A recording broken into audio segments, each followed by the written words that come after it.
Episode 6 of The Mandalorian Season 3, Guns for Hire, was a bit of a mixed bag for me. There was a lot that I really did enjoy in the episode, which I'll try to talk about first, but like most of the episodes this season, it did leave me with some questions on where things are going and some doubts on what some of the messages of the show are meant to be.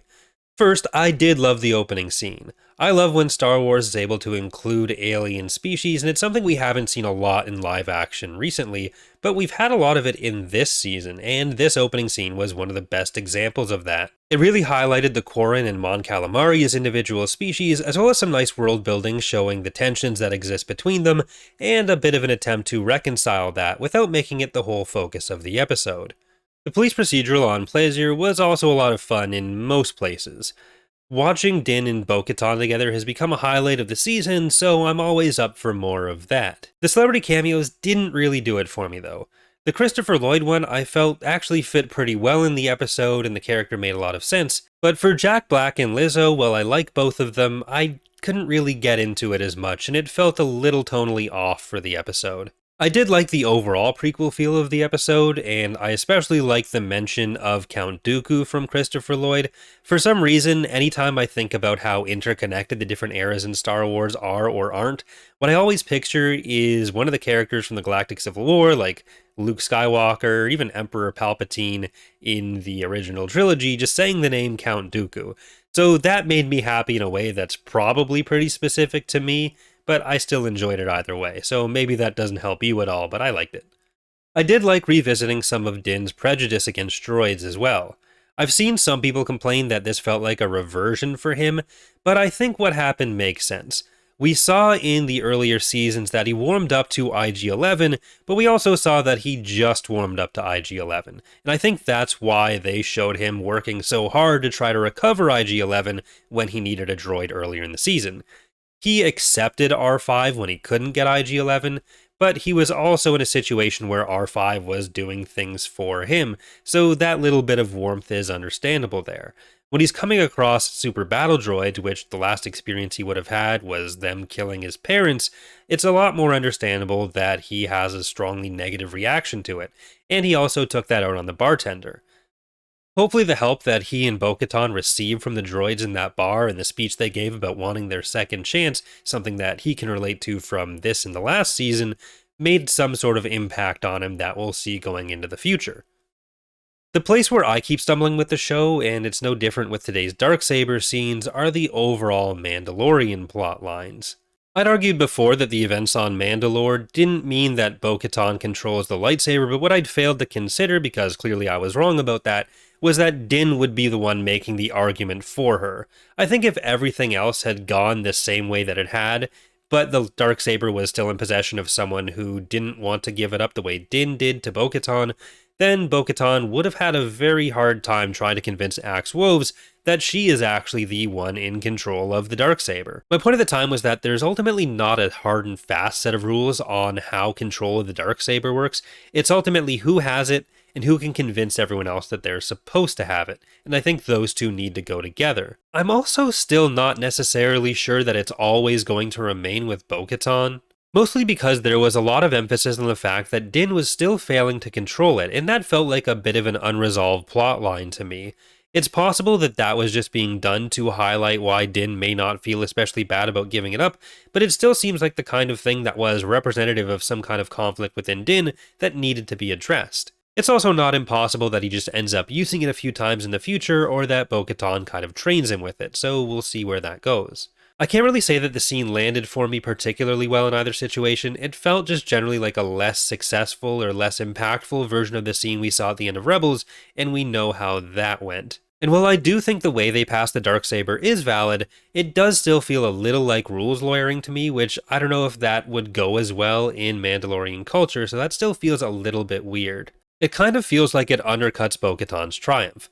To devil's advocate myself once again though, it could also just be a sign that Bo-Katan has grown in such a way as to not demand the Darksaber from Din, even if she might have been entitled to it and knew she was entitled to it. Given that we are dealing with uniting the Mandalorians and there's only 2 episodes left in the season, I don't think they're going to undercut that and take it away from her in some sort of conflict between her and Din, or try to deprive her of it in some other similar way.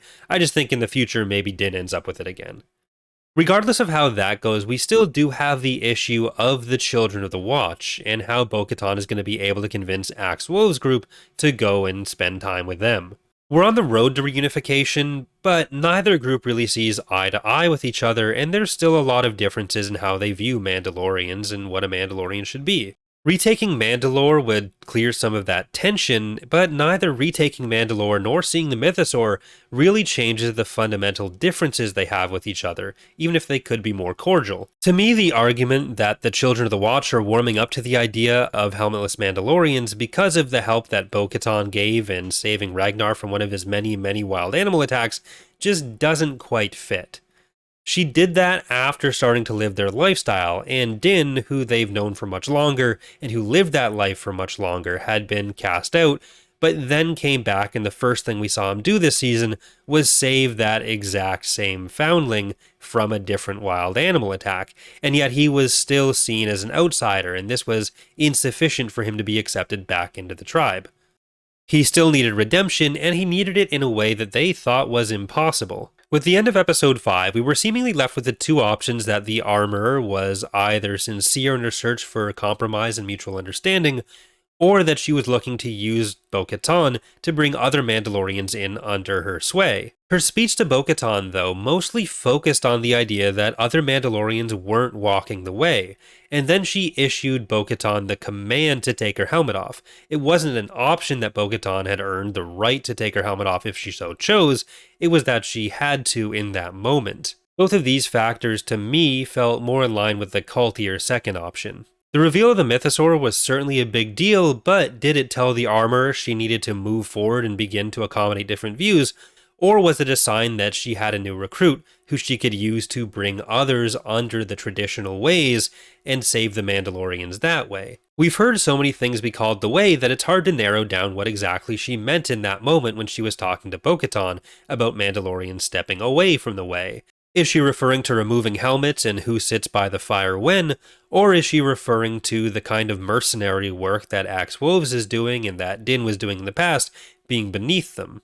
I've focused on the helmets a lot this season, but to me it's not that all the covert members need to remove their helmet, it's that people like Bo-Katan and Din shouldn't be at risk of being cast out because they want to take it off sometimes. It's about their agency. I'll be disappointed if the last word we have on Din's redemption this season is that he was actually wrong to take off his helmet to both save Grogu and have that moment with him. So the bottom line is that the symbolism of the Mythosaur is important, but I hope that's not used to sweep away the other kind of interpersonal conflict that could lead to character development. If the resolution to all interpersonal conflict is just revealing what we've known since the end of episode 2, both in the case of the Darksaber and with everything else to do with the Mythosaur, then that would feel a little bit strange and unearned with how a lot of the Mandalorians will interact with each other. All that being said, I am still enjoying the season, and I'm really interested in seeing where all of this goes. If you're interested in more discussion of The Mandalorian Season 3, Eckhart Slatter and I will be talking about this episode, as well as a bit of last episode, on our podcast TapCaf transmissions, here live on Thursday at 7 p.m. Eastern, along with a bit on our trip to LA, where we got to play Jedi Survivor, so hope to see you there. I'll also hopefully have a better setup for this kind of on-camera reaction. It makes editing a lot easier, but it's not the best setup that I have right now. So either way, hope you enjoyed, thank you for watching, and hope to see you next time. Bye everyone.